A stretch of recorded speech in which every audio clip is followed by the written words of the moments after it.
तस्मै श्रीगुरवे नमः। શ્રી સંસ્કાર સ્કૂલ વઢવાણ ઓનલાઈન એજ્યુકેશન ધોરણ 7ના બાળકો આપનું આજે સ્વાગત છે। આજે આપણે વિજ્ઞાનમાં 5મું એકમ એસિડ બેઝ અને ક્ષાર વિશેની માહિતી મેળવીશું। આપણા રોજિંદા જીવનમાં આપણે લીંબુ, આંબલી, મીઠું, ખાંડ અને વિનેગર જેવા ઘણા પદાર્થોનો ઉપયોગ કરીએ છીએ। શું તે બધાના સ્વાદ એક સરખા છે? તો ચાલો આપણે કોષ્ટક 5.1માં આપેલા ખાદ્ય પદાર્થમાં સ્વાદને યાદ કરીએ। જો આમાંથી કોઈ પદાર્થનો સ્વાદ તમે ન ચાખ્યો હોય તો તેને ચાખી અને કોષ્ટકમાં તેની નોંધ કરજો। જો અહીંયા તમને આપ્યું છે કે લીંબુનો રસ, સંતરાનો રસ, વિનેગર, દહીં, આંબલી, સાકર, મીઠું, આમળા, ખાવાના સોડા, દ્રાક્ષ, કાચી કેરી અને કાકડી। આ તમામ સ્વાદ છે એનો તમે અનુભૂતિ કરેલી જ હોય, તમે ચાખેલા જ હોય, પણ કદાચ તમને એમ થાય કે વિનેગરનો સ્વાદ મેં ચાખેલો નથી। બાકીના બધા ફળ છે એટલે તમે ફળ ને શાક અને તો ચાખેલું જ હોય, બરાબર, પણ વિનેગરનો સ્વાદ હું તમને કહું છું, એનો સ્વાદ હોય ખાટો। તો પછી લીંબુનો રસ કેવો હોય? ખાટો। સંતરાનો રસ ખાટો, વિનેગર ખાટો રસ, દહીંનો રસ ખાટો રસ હોય, આંબલીનો રસ ખાટો હોય, સાકર કેવું હોય? ગળ્યું, મીઠું ખારું, આમળાનો રસ તો જો આમળાનો ખારો અને તુરો એમ રસ હોય છે, ખાટો અને તુરો બે રસ તમને જણાય છે આમળામાં।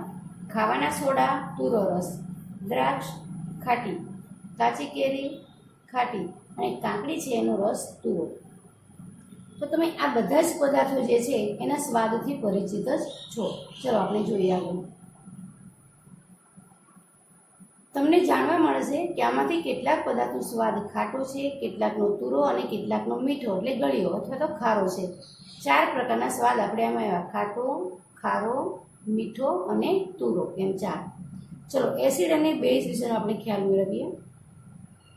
દહીં, લીંબુનો રસ, નારંગીનો રસ અને વિનેગરનો સ્વાદ ખાટા હોય છે। તેમનો ખાટો સ્વાદ તેમાં રહેલા એસિડને કારણે હોય છે। તો આ પદાર્થને રાસાયણિક ગુણધર્મ એસિડિક છે અને એસિડ શબ્દની ઉત્પત્તિ લેટિન શબ્દ એશિયર પરથી મળે છે, જેનો અર્થ ખટાશ એવો થાય છે। આ પદાર્થોમાં રહેલો એસિડ કુદરતી એસિડ હોય છે। બેકિંગ સોડાનો સ્વાદ કેવો હોય છે? શું તેનો સ્વાદ પણ ખાટો હોય છે? જો ના, તો તેનો સ્વાદ કેવો છે? જો તેમનો સ્વાદ ખાટો નથી તો તેમાં એસિડ હોતું નથી, તેનો સ્વાદ તુરો હોય છે। જો તમે તેને દ્રાવણને હાથમાં લઈને મસળશો તો તે સાબુના જેવો ચીકણો પદાર્થ લાગશે। સામાન્ય રીતે જે પદાર્થોના સ્વાદ તુરા હોય તે સ્પર્શ કરવાથી સાબુ જેવા ચીકણા જણાય છે, તેમને બેઝ કહેવાય છે। બેઝ તેની પ્રકૃતિ બેઝિક કહેવાય છે। જો આપણે કોઈ પદાર્થને જીભ વડે ચાખી શકતા ન હોય તો આપણે તેની પ્રકૃતિ કેવી રીતે શોધી શકીએ? જો આપણે આ પદાર્થો ચાખેલા છે, પણ દરેક પદાર્થની એસિડ છે કે બેઝ એ ચાખીને નક્કી કરી શકાતું નથી, ક્યારેક જોખમ હોય છે। એટલા માટે આપણે વૈજ્ઞાનિક પદ્ધતિ દ્વારા તે એસિડિક પદાર્થ છે કે બેઝિક એ જાણવું જરૂરી બને છે।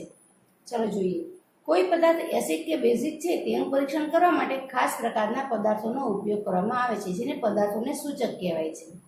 જ્યારે સૂચકને એસિડિક કે બેઝ પદાર્થના દ્રાવણમાં નાખવામાં આવે ત્યારે તેનો રંગ બદલાઈ જાય છે, જેમ કે હળદર, પછી લિટમસ પત્ર અને જાસૂદની પાંદડીઓ વગેરે કેટલાક સૂચકો કુદરતી રીતે પ્રાપ્ત થાય છે। આપણે જોઈએ,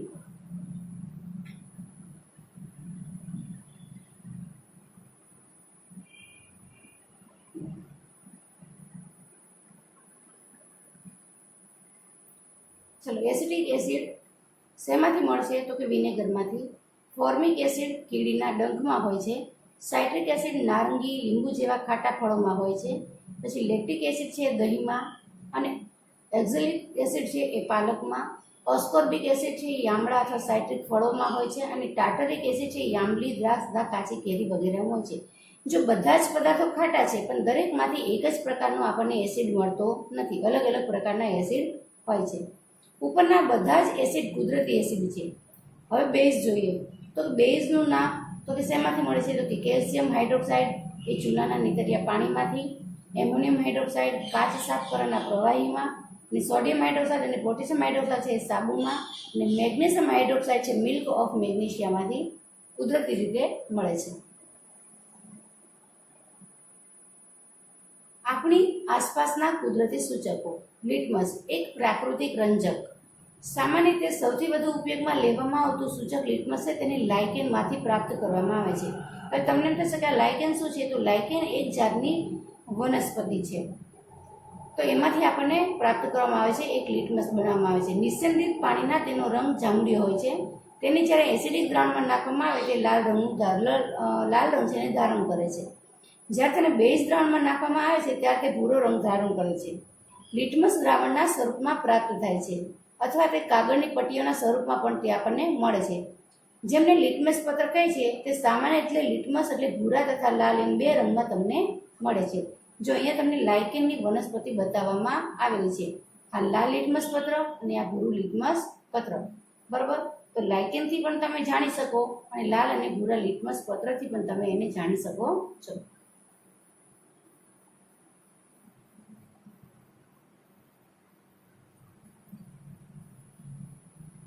અહીંયા એક પ્રયોગ આપેલો છે આપણને. એના માટે વસ્તુ લીધી છે પ્લાસ્ટિકનો કપ, પ્યાલા, કસનરીમાં લીંબુનો થોડો રસ લીધો છે. હવે એને ડ્રોપરની મદદ વડે લાલ લિટમસ પત્ર પર આ દ્રાવણનું ટીપું પાડો. શું રંગમાં કોઈ ફેરફાર થયો? ઉપરોક્ત પદ્ધતિનું ભૂરા લિટમસ પત્ર સાથે પણ પુનરાવર્તન કરો. એ જ રીતે ટીપું ભૂરા લિટમસ પત્ર પાડો, કંઈ ફેરફાર થયો નોંધો. આ પ્રવૃત્તિને નીચે આપેલા પદાર્થ માટે પણ કરો. નળનું પાણી, ડિટર્જન્ટનું દ્રાવણ, ખાંડનું દ્રાવણ, વિનેગર, બેકિંગ સોડાનું દ્રાવણ, મિલ્ક ઓફ મેગ્નેશિયાનું દ્રાવણ, વોશિંગ સોડાનું દ્રાવણ, ચૂનાનું નીતર્યું પાણી. જો શક્ય હોય તો આ દ્રાવણોને નિસર્ગિત પાણીમાં બનાવો. તમારા અવલોકનનો કોષ્ટક 5.2માં નોંધો અને એમાં ઘણા બધા પદાર્થો જોવા મળે છે. જેઓ લિટમસ પત્ર પર કોઈ અસર દર્શાવે નહીં તેવા પદાર્થના નામ લખો. એવા દ્રાવણો કે જેનો લાલ કે ભૂરા લિટમસ પત્રને રંગ બદલતા નથી તેમને તટસ્થ દ્રાવણ કહેવાય છે. જેઓ ન તો એસિડિક છે કે ન તો તે બેઝિક પ્રકૃતિ ધરાવે છે. એવા પ્રકારના તમારે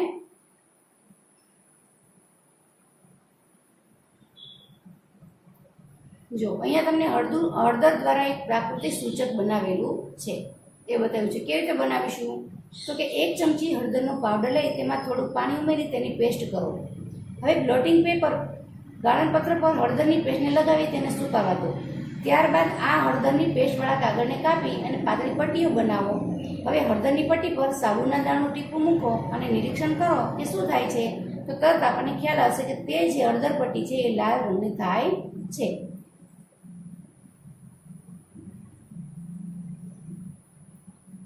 જો તે જ રીતે કોષ્ટક 5.3માં દર્શાવ્યા પ્રમાણે હળદર પત્રની કસોટી કરી અને તમારા અવલોકનને તે કોષ્ટકમાં નોંધો. તમે બીજા પદાર્થોના દ્રાવણનો પણ આ રીતે ઉપયોગ કરી શકો છો. હવે બીજું સૂચક છે આપણું જાસૂદના ફૂલનું. આપણે પેલા હળદર પત્ર દ્વારા સૂચકનો ઉપયોગ કર્યો, હવે બીજો આવે છે જાસૂદના ફૂલનું સૂચક. જાસૂદના ફૂલની થોડી પાંખડીઓ ભેગી કરી તેને બીકરમાં મૂકો અને તેમાં થોડું ગરમ પાણી રેડો. મિશ્રણને થોડો સમય પાણી રંગીન ન બને ત્યાં સુધી જેમનું તેમ રહેવા દો. જો અહીંયા તમને બતાવ્યું છે એસિડ બેઝ, બરાબર. જો એસિડ અને બેઝનું સૂચક તમને અહીંયા જાસૂદ સૂચકની હારે એનો પ્રયોગ કરવા કીધું છે. જાસૂદનું પાણી કેવા રંગનું થશે? ગુલાબી કલરનું. જો તમે આ સૂચક છે એસિડમાં નાખશો એટલે તે પોતાનો રંગને ગુમાવશે, અને બેઝિકમાં નાખશો એટલે બેઝિક છે પોતાનો મૂળ છે રંગ છે ગ્રીન છે એને ગુમાવશે, અને બેઝિક છે એ સફેદ થશે. આ જે છે આ સૂચક છે કે બંનેમાં વારાફરતી 2 ડ્રોપ પરથી ટીપા નાખવાના છે. હવે એને નાખવાથી પ્રયોગમાં શું ફેરફાર થયો એ નોંધવાનું છે, એ આપણે હવે જોઈએ.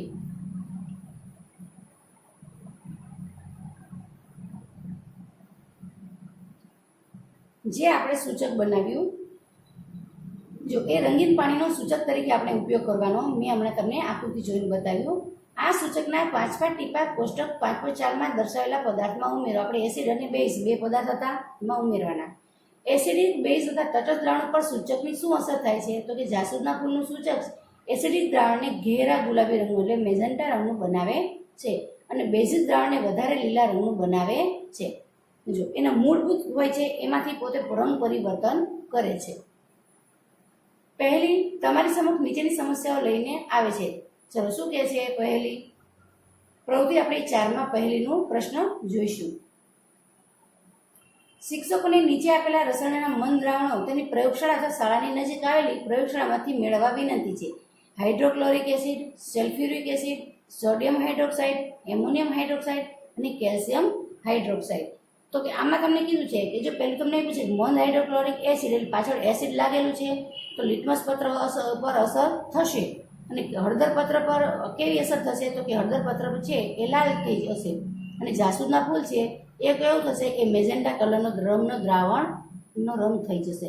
આપણે આગળ જોયું કે એસિડ છે એ શું કરે છે તો કે લિટમસ પત્ર પર એની અસર થાય છે તો કે હા થાય છે. તો હળદર પત્રને લાલ બનાવે છે અને જાસૂદના ફૂલના દ્રાવણને તે વધારે ગુલાબી કલરના ઘેરા રંગનું બનાવે છે. તો એવી રીતે તમારે બીજો પદાર્થનું નામ લખવાનું જોઈએ. તમને આપ્યા છે રાસાયણિક પદાર્થો જે એસિડિક છે, પછી એક કે બે તમને કેલ્શિયમ હાઇડ્રોક્સાઇડ આપ્યું છે બેઝિક છે તો અહીં તમે કેલ્શિયમ એ લખો તો અહીંયા લિટમસ પત્ર પર અસર થશે તો કે હા. હળદર પત્ર પર કેવો થાય તો ભૂરું બનાવશે. જાસૂદના દ્રાવણમાં તો કે એ વધારે પડતું ગ્રીન રંગનું થઈ જશે દ્રાવણ. તો આવી રીતે તમે આના પ્રયોગો કરી શકો છો આ બધા રાસાયણિક પદાર્થોના, જેને આપણે ચાખીને કરી શકાતું નથી. ચૂનાનું નીતર્યું આ દ્રાવણોની ત્રણેય પ્રકારના લિટમસ પર અસર તમે જુઓ. હવે એક લખ્યું છે તટસ્થીકરણ. તમે એમ કહેશો કે તટસ્થીકરણ પદાર્થ કોને કહેવાય? તો આપણે શીખી ગયા કે એસિડ ભૂરા લિટમસ પત્રને લાલ અને બેઝિકને લાલ લિટમસ પત્રને ભૂરું બનાવે છે. ચાલો આપણે જોઈએ કે જ્યારે એસિડ તથા બેઝ બંનેને ભેગા કરવામાં આવે તો શું થાય તો કે આપણે એવા સૂચકનો ઉપયોગ કરીશું જેનો આપણે અત્યાર સુધી ઉપયોગ કર્યો નથી અને તેને કહેવાય છે ફિનોલ્ફથેલિન. આ પ્રયોગનું વર્ગના શિક્ષક દ્વારા નિરીક્ષણ કરવામાં આવે એ પ્રમાણે તમારે પ્રયોગ કરવાનો છે. જો કસનળીને ચોથા ભાગ મંદ હાઇડ્રોક્લોરિક એસિડ વડે ભરો, તેમાં રંગને નોંધો તો ફિલેન્થોલિન રંગની પણ નોંધ કરો. એસિડમાં 2 થી 3 ટીપા આ સૂચકના ઉમેરો. હવે હળવેથી કસનળીને હલાવો અને તમે એસિડના રંગમાં થતો ફેરફાર દેખાયો. હવે ડ્રોપરની મદદ વડે સોડિયમ હાઇડ્રોક્સાઇડના દ્રાવણનું 1 ટીપું તેમાં ઉમેરો. કસનળીને હળવેથી હલાવો. શું દ્રાવણમાં રંગમાં કોઈ પરિવર્તન જણાય છે? હવે ટીપે ટીપે સોડિયમ હાઇડ્રોક્સાઇડના દ્રાવણને ઉમેરતા જાઓ જ્યાં સુધી ગુલાબી રંગ અદૃશ્ય ન થાય ત્યાં સુધી. હવે હાઇડ્રોક્લોરિક એસિડનું 1 ટીપું ઉમેરો. તમને શું જોવા મળ્યું? દ્રાવણ ફરીથી રંગવિહીન બની જાય છે. ફરીથી સોડિયમ હાઇડ્રોક્સાઇડનું 1 ટીપું ઉમેરો. શું રંગમાં કોઈ ફેરફાર જણાયો? દ્રાવણ ફરીથી ગુલાબી રંગનું બને છે. આ સ્પષ્ટ છે કે જ્યારે દ્રાવણમાં બેઝિક પ્રકૃતિ હોય ત્યારે ફિનોલ્ફથેલિન ગુલાબી રંગ આપે છે અને બીજી રીતે જ્યારે દ્રાવણ એસિડિક હોય ત્યારે તે રંગવિહીન બની જતું હોય છે. તમને આ બતાવ્યું જો એસિડ છે એમાં જ્યારે આ ફિનોલ્ફથેલિન નાખીએ છીએ ત્યારે કેવું થઈ જાય છે એને પણ ગુલાબી કરે છે. પણ 2 કે 3 ટીપા વધારે નાખો છો તો એ શું થાય વળી પાછું તે મૂળ સ્થિતિમાં પોતે આવી જાય છે, સફેદ થઈ જાય છે. જ્યારે એસિડ દ્રાવણ બેઝ દ્રાવણમાં ભળે છે ત્યારે બંને દ્રાવણો એકબીજાની અસરનું તટસ્થીકરણ કરે છે. જ્યારે યોગ્ય પ્રમાણમાં એસિડ દ્રાવણ તથા બેઝિક દ્રાવણ ભેગા થાય ત્યાં તે એસિડિક પ્રકૃતિ પણ નથી ધરાવતા અને બેઝિક પ્રકૃતિ પણ નથી ધરાવતા કારણ કે પોતે પોતપોતાના ગુણધર્મોને ગુમાવે છે. પરિણામે મળતું દ્રાવણ ન તો એસિડિક છે અથવા તો ન બેઝિક. તટસ્થીકરણની પ્રક્રિયા બાદ તરત જ કસનળીને સ્પર્શ કરો. તમને શું અનુભવ થયો તો કે તટસ્થીકરણની પ્રક્રિયા હંમેશા ઉષ્મા ઉત્પન્ન કરે છે. એટલે કસનળી કેવી થશે? ગરમ. શેના કારણે તો કે પોતે જે બંને દ્રાવણ ભેગા કર્યા એટલે પોતપોતાના ગુણધર્મ ગુમાવે એટલે પોતે ઉષ્મા ઉત્પન્ન કરે છે. એટલે કે વિમુક્ત થાય. મુક્ત થતી ઉષ્મા મિશ્રણના તાપમાનમાં હંમેશા વધારો કરે. તટસ્થીકરણની પ્રક્રિયામાં નવા પદાર્થોનું નિર્માણ થાય જેને આપણે ક્ષાર કહીએ છીએ. તો ક્ષારની પ્રકૃતિ ન એસિડિક છે કે ન તો બેઝિક, તે તટસ્થ છે. આ પરથી તટસ્થીકરણની પ્રક્રિયા નીચે મુજબ તમે વ્યાખ્યાયિત કરી શકો કે એસિડ તથા બેઝ વચ્ચે થતી રાસાયણિક પ્રક્રિયા તટસ્થીકરણ કહે છે. તો પ્રક્રિયામાં પાણી, ક્ષાર તથા ઉષ્મા ઉત્પન્ન થાય છે. જો તમે એસિડ અને બેઝિકને ભેગું કરો છો તો એમાંથી તમને ક્ષાર અને પાણી અને વધારાની ઉષ્મા ઉત્પન્ન થતી જણાય છે. તો એના માટેનું નીચેનું તમને રાસાયણિક જે પદાર્થ છે એનું તમને અણુ સૂત્ર દ્વારા સમજાવ્યું છે કે હાઇડ્રોક્લોરિક એસિડ એટલે HCl, સોડિયમ હાઇડ્રોક્સાઇડ એટલે NaOH, સોડિયમ ક્લોરાઇડ એટલે NaCl પ્લસ પાણી H2O. બુઝોએ મંદ સલ્ફ્યુરિક એસિડને ચૂનાના નીતર્યા પાણીમાં ઉમેર્યું. તો પ્રક્રિયાના મિશ્રણનું તાપમાન ઠંડુ હશે કે ગરમ? ચલો એના વિશે આપણે જોઈએ. રોજિંદા જીવનમાં તટસ્થીકરણ. અપચો. આપણા જઠરમાં હાઇડ્રોક્લોરિક એસિડ હોય છે. તમે પ્રકરણ 2 માં શીખી ગયા કે આપણને ખોરાકના પાચનમાં મદદરૂપ છે, પરંતુ વધુ પડતો એસિડ એ જઠરમાં ભેગો થાય ત્યારે એ આપણને અપચો થાય છે. કેટલીક વખત અપચો પીડાદાયક છે. આ અપચાથી મુક્ત થવા આપણે એન્ટાસિડ એટલે અપ્રતિ એસિડ ગુણધર્મ ધરાવતો મિલ્ક ઓફ મેગ્નેશિયા લઈએ છીએ, જે મેગ્નેશિયમ હાઇડ્રોક્સાઇડ ધરાવે છે અને તે વધુ પડતા એસિડની અસરનું તટસ્થીકરણ કરે છે. જો હવે તમે કહેશો કે મિલ્ક ઓફ મેગ્નેશિયા, તો એ પદાર્થ તમને ખબર છે કે તુરો છે અને બેઝિક ગુણધર્મ ધરાવે છે. તો એસિડ અને બેઝ બંને જઠરમાં ભેગા થયા, તો એને કઈ પ્રક્રિયા કરી? તટસ્થીકરણની. તટસ્થીકરણ એટલે કે એસિડ છે પોતાના ગુણધર્મ ગુમાવે છે અને મેગ્નેશિયા મિલ્ક ઓફ મેગ્નેશિયા છે પોતાના ગુણધર્મ બેઝના ગુમાવે છે. તો જે જઠરની અંદર જે લિક્વિડ બને છે એ કેવું બને છે? તટસ્થ. હવે જોઈએ કીડીનું કરડવું. જ્યારે આપણને કીડી કરડે છે ત્યારે તે આપણી ચામડીમાં ફોર્મિક એસિડ નામનું એસિડિક દ્રવ્ય દાખલ કરે છે. આ એસિડની અસરને દૂર કરવા આપણે બેકિંગ સોડા અથવા કેલેમાઇન દ્રાવણને ચામડી પર ઘસવું જોઈએ, જે ઝીંક કાર્બોનેટ ધરાવતું હોય છે, જેથી તર્ક કરી અને તમને એસિડની અસર ઓછી થઈ જાય.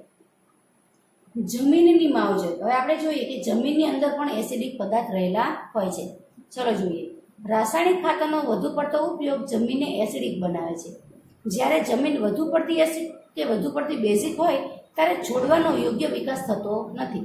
જ્યારે જમીન વધુ પડતી એસિડિક હોય ત્યારે તેમાં ક્વિક લાઇમ એટલે કેલ્શિયમ ઓક્સાઇડ કે સ્લેક્ડ લાઇમ કે જેને કહેવાય કેલ્શિયમ હાઇડ્રોક્સાઇડ ભેળવવામાં આવે છે, જેથી બંનેનું બેલેન્સ જળવાય અને ક્ષાર ઉત્પન્ન થાય. અને આપણને ખબર છે કે વનસ્પતિના મૂળ છે એ ક્ષારને જમીનમાંથી શોષે છે.